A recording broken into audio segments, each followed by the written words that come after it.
नमस्कार, आप देख रहे हैं बिज़ तक, मैं हूं रजत देवगन। आज सोमवार का सत्र था, यानी कि हफ्ते का पहला कारोबारी सत्र, लेकिन बाजार को ये सत्र पसंद नहीं आया। बहुत भयानक बिकवाली आज के सत्र में इंडियन मार्केट्स पे देखने को मिली है। 17,282 ये आज के दिन का लो हो गया निफ्टी का। बिकवाली थी। देखिए, हुआ ये कि 17,688 जो पिछले सत्र का लो था, ट्रेडर्स कहीं ना कहीं उम्मीद कर रहे थे कि ये लेवल किसी न किसी तरीके से बच जाए, पर इंट्राडे में ही इस लेवल को निकाल दिया और ऊपर से इस समय सेंटीमेंट तो है नेगेटिव साइड पे। तो ट्रेडर्स को एक और दिन मौका मिला और सोमवार के सत्र में ये मौका मिल जाएगा, किसी ने उम्मीद नहीं की थी, लेकिन ब्रेकडाउन आया और ताबड़तोड़ बिकवाली करते चले गए ट्रेडर्स। निफ्टी पे आज के दिन की जो क्लोजिंग है वो 348 अंक गिरकर हुई है, लगभग 2% के आसपास की गिरावट। 17,416 निचले स्तरों से सुधरा जरूर, लेकिन पहले ही डैमेज हो चुका था। बैंक निफ्टी 847 अंकों की गिरावट, सेंसेक्स साफ हो गया 1,170 अंक, और ऊपर से मिड कैप इंडेक्स यहाँ पर भी जोरदार बिकवाली, इस इंडेक्स को 3% नीचे ले आई। अच्छा, वोलेटिलिटी बढ़नी शुरू हो गई और ये कहीं ना कहीं खतरे की तरफ इशारा कर रहा है। 18% का जंप इंडिया विक्स में देखने को मिला और 17.5 को पार कर गया। एडवांस डिक्लाइन, गिरने वाले बढ़ने वाले, गिरने वालों के फेवर में थे, क्योंकि निफ्टी के 41 ऐसे शेयर्स थे जो गिरकर बंद हुए हैं और मात्र 9 जो शेयर्स हैं वहां पर बढ़कर कामकाज होता हुआ नजर आया। एनएससी यानी कि ब्रॉडर मार्केट्स में ही देखेंगे तो 83% ऐसे शेयर्स हैं जहां पर गिरकर कामकाज हुआ, और वायदा कारोबार में कुल मिलाकर 91% शेयर्स गिरकर बंद हुए हैं। तो सोच सकते हैं कि आज के सत्र में क्वांटम कितनी जबरदस्त तरीके से आज के सत्र में बिकवाली हुई है। निफ्टी में ये बिकवाली हुई कैसे, इस पैटर्न को समझिए आप ग्राफिक्स के जरिए, जिसमें 19 अक्टूबर का जो हाई था वो आज तक का उच्चतम स्तर 18,604 के आसपास निफ्टी पहुंचा था। उसके बाद अब 17,282, यानी कि कुल मिलाकर 1,322 अंक साफ होता हुआ नजर आया है। 7% की बिकवाली ऑल टाइम लेवल से, ऑल टाइम हाई लेवल से। और इसके अलावा अगर नवंबर का ही आप पैटर्न देखेंगे तो नवंबर सीरीज का जो हाई बना वो 18,210 के आसपास बना। हम कह रहे थे ये लेवल टूटना जो है बाजार के लिए बहुत मुश्किल हो जाएगा, और बिल्कुल वही हुआ। 18,210 हो गया रेजिस्टेंस, और अब जो गिर कर आया 17,282, यानी कि 928 पॉइंट्स जो है वो निफ्टी में नवंबर सीरीज में ही साफ हो गए हैं। कुल मिलाकर 5% की गिरावट। इतनी बड़ी गिरावट हमने कोरोना काल में देखी नहीं इंडियन मार्केट्स पे। तो कंप्लीटली प्रॉफिट बुकिंग है, और इसमें हो क्या रहा है, इंस्टीट्यूशंस डोमिनेट कर रहे हैं इस बिकवाली को। यानी कि एफआईएस की पिछले हफ्ते तो 4,000 करोड़ की बिकवाली की फिगर थी ही, और हम बार बार ये समझा रहे हैं कि इस वित्त वर्ष में एफआईएस की कोई बहुत बड़े खरीदारी के आंकड़े आ नहीं रहे हैं, बिकवाली के आंकड़े आ रहे हैं। कुल मिलाकर नवंबर महीने में अब तक 10,000 करोड़ के आसपास की बिकवाली कर चुके हैं। डॉलर इंडेक्स 96 के ऊपर मेंटेन होना ये भी इंडिया के लिए ठीक नहीं है।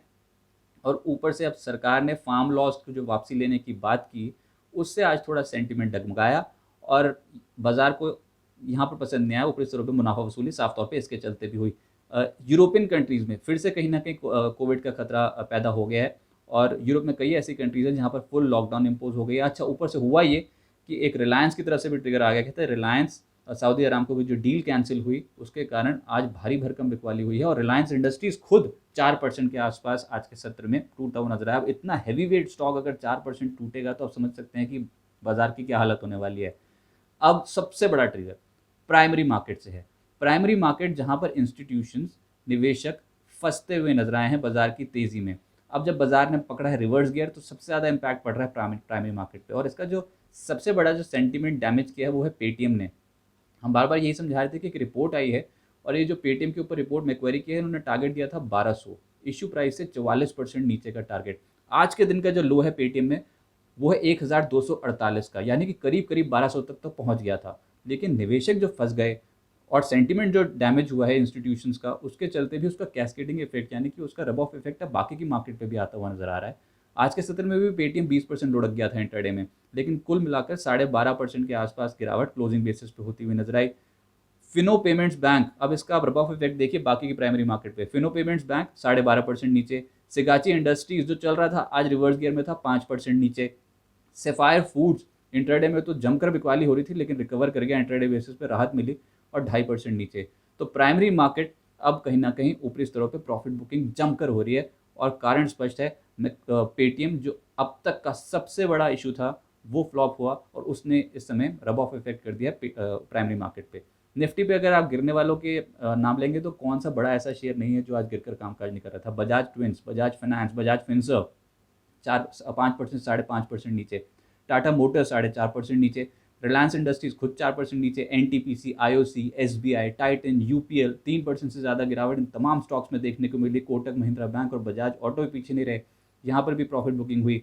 जो तेज़ी पकड़ी उसमें भारतीय एयरटेल ही एक ऐसा नाम था, क्योंकि सुबह ही खबर आ गई थी कि 20 से 25% उन्होंने टैरिफ हाइक ले लिया है अपने प्रीपेड प्लान्स के लिए, तो उसका एक इम्पैक्ट था टेलीकॉम स्टॉक में, भारती एयरटेल में 3-3.5% की तेज़ी के साथ बंद हुआ। JSW स्टील, एशियन पेंट्स और पावर ग्रिड जैसे स्टॉक जो हैं यहाँ पर हल्की खरीदारी होती हुई नजर आ, और हिंडाल्को भी आधे फीसदी के गेंस के साथ बंद होता हुआ नजर आया, लेकिन कंप्लीटली डैमेज हो गए थे सेंटिमेंट्स। अच्छा, ये जो अगर आप वायदा कारोबार में भी आंकड़े देखेंगे तो आज के सत्र में गिरावट जो 91% स्टॉक्स में हुई है वायदा कारोबार पे, उसमें टॉप लिस्ट में कौन कौन है? दीपक नाइट्राइट, नौकरी, आरती इंडस्ट्रीज में reverse gear, Navin fluorine, Alkem labs, Dixon, bank of Baroda, Delta Corp, PVR 5.5% से 7% का गोता। ये तमाम स्टॉक्स वायदा कारोबार पे जहाँ पर हैवी वॉल्यूम्स के साथ कामकाज होता है, बड़े बड़े कॉन्ट्रैक्ट्स होते हैं, उनके शेयर्स अगर 6% 7% से टूटे तो फिर तो निफ्टी हाई लेवल से टूटना लगभग तय ही था। कुछ सेक्टर्स, कुछ नहीं सभी सेक्टर्स, आज के सत्र में तो सभी सेक्टर्स ही गिरावट के साथ कामकाज कर रहे थे, कोई सेक्टर में हरा निशान था नहीं। इक्के दुक्के FMCG के शेयर्स आप पाएंगे, इमामी, ब्रिटानिया जैसे यहाँ पर खरीदारी हो रही थी। लेकिन नेगेटिव देखिए आप, PSU बैंक्स जिसमें इंडियन बैंक 10% नीचे, union bank 6%, bank of Baroda, IOB, PNB, SBI 3.5% से 5.5% का गोता लगा गए। प्राइवेट बैंक जिस पे RBL बैंक सबसे ज़्यादा टूटा 4%, federal bank, Kotak Mahindra bank, बंधन बैंक, एक्सिस बैंक, यहाँ पर गिरावट थी 2.5% से 3% की। फाइनेंशियल्स, बजाज फाइनेंस ने तो मूड खराब कर ही दिया था, इसके अलावा Chola finance, HDFC AMC, Muthoot finance में गिरावट थी 3.5% से ज़्यादा। रियलिटी इंडेक्स ज़बरदस्त बिकवाली हो रही है पिछले कुछ दिनों में रियलिटी इंडेक्स में, प्रॉफिट बुकिंग कहूँगा क्योंकि बहुत शार्पली, बहुत स्मार्टली रिटर्न्स दिए थे, अब हायर लेवल्स पे टिक नहीं पा रहा। Phoenix limited, Sobha, IB real estate, Sunteck, Brigade और प्रेस्टीज एस्टेट्स 4% से लेकर 8% एक ही ट्रेडिंग सेशन में टूटते हुए नजर आए हैं। मीडिया स्टॉक्स का दिन बुरा था जिसमें PVR, TV18 ब्रॉडकास्ट और जील गिरावट को लीड कर रहे थे, 4% से 5.5% यहाँ पर गिरावट। ऑयल एंड गैस में रिलायंस ने तो मूड खराब किया ही, इसके अलावा ऑयल इंडिया 8% नीचे, MRPL, IOC, IGL, BPCL जैसे स्टॉक्स कमज़ोर थे। और ऑटो, जहाँ पर स्टोरी बन रही थी कि यहाँ पर इनके जो सेमीकंडक्टर चिप शॉर्टेजेस हैं वो लगभग खत्म होती हुई नजर आ रही हैं, वो स्टोरी ज़्यादा टिकी नहीं, ऊपरी स्तरों पे एकदम से रिवर्स गियर में आ गए। और अब Bharat forge, Tata Motors, Bosch, Exide, Ashok Leyland, Bajaj auto, Maruti Suzuki, अब गिरावट देखिए 3% से 4.5% इन तमाम स्टॉक्स में। बड़े स्टॉक्स हैं ये, छोटे मोटे स्टॉक्स नहीं है, बहुत बड़े स्टॉक्स हैं। और ऑटो स्टॉक्स कहीं ना कहीं प्रॉफिट बुकिंग की चपेट में आते हुए नजर आए। गिरती मार्केट में चढ़ा गया कुछ चुनिंदा स्टॉक जैसे idea cellular, rub off effect था भारतीय एयरटेल के टैरिफ हाइक का, 6.5% ये तेज़ हो गया। इसके अलावा वेदांता, सुप्रीम कोर्ट से सरकार को मंजूरी मिल गई कि ये अपना स्टेक जो है वो घटा सकते हैं, कम कर सकते हैं, बेच सकते हैं, तो 6% ये ऊपर। इसके अलावा TTML 5%, Trident 5%, Hudson, Bharti Airtel, Thermax और असाही इंडिया जैसे स्टॉक्स हैं, यहाँ पर हल्की खरीदारी होती हुई नजर आई। प्राइमरी मार्केट पे गो फैशन IPO का आखिरी दिन था और 135 गुना से ज़्यादा सब्सक्राइब हुआ, ठीक सब्सक्रिप्शन फिगर्स हैं। लिस्टिंग है कल, इंपॉर्टेंट, लेटेंट व्यू एनालिटिक्स की। बाजार के सेंटिमेंट तो बिगड़े हैं, देखते हैं इस लिस्टिंग पे क्या इम्पैक्ट होता है, लेकिन फिर भी अच्छी लिस्टिंग एक्सपेक्टेड है। 385 से 390 रुपये का प्रीमियम मिलेगा इशू प्राइस पे जिनको भी अलॉट हुआ है। अभी तक का सेंटिमेंट मीटर तो यही बताता है कि अच्छी लिस्टिंग होनी चाहिए। 197 इशू प्राइस था, 326 गुना सब्सक्राइब हुआ था, और अगर इसके ऊपर 385 से 390 रुपये मिल जाते हैं तो अच्छी लिस्टिंग कही जाएगी। पर प्राइमरी मार्केट में पिछले कुछ दिनों में प्रॉफिट बुकिंग हो गई है तो इसको ध्यान में रखना चाहिए।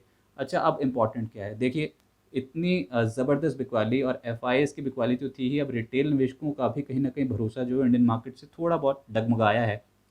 पर बहुत ज़्यादा हम ऑलरेडी बिकवाली हम देख चुके हैं।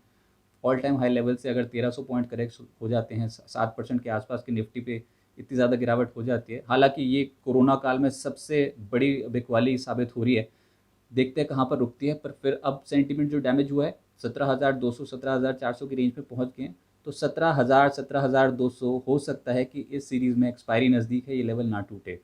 अब जिस तरीके का क्वांटम है और जो रोज़ FIS की फिगर्स आती हैं, ये भरोसे के साथ कहना थोड़ा मुश्किल है, लेकिन फिर भी तकनीकी तौर पे 17,000 17,200 ये एक लेवल रहेगा सपोर्ट की तरफ। और ऊपर अब 17,600 17,700 ये लेवल निकालने में ही बहुत मुश्किल हो जाएगी जिस तरीके के वायदा कारोबार के आंकड़े बता रहे हैं। तो अब एक रेंज जो है वो कम्प्लीटली शिफ्ट हुई है। अब ये रेंज हम शिफ्ट करते करते बिल्कुल नीचे ले आए हैं, लेकिन कोई भी सपोर्ट एक्ट नहीं कर रहा है। तो ऊपर 17,600 लगाइए, 17,700 एक रेजिस्टेंस, और नीचे 17,000 17,200 एक सपोर्ट। किसी भी उछाल में फिलहाल तो सेंटीमेंट इतने हैं नहीं कि बहुत बड़ी तेज़ी बनेगी, तो ऊपरी स्तरों पे मुनाफा वसूली के चांसेस बहुत ज़्यादा हैं, लेकिन हम ह्यूजली ओवरसोल्ड होते चले जा रहे हैं। तो ये तो था मार्केट्स का अपडेट। लेकिन बिज तक का ये नया लुक आपको कैसा लगा कमेंट सेक्शन में ज़रूर मेंशन करें। धन्यवाद।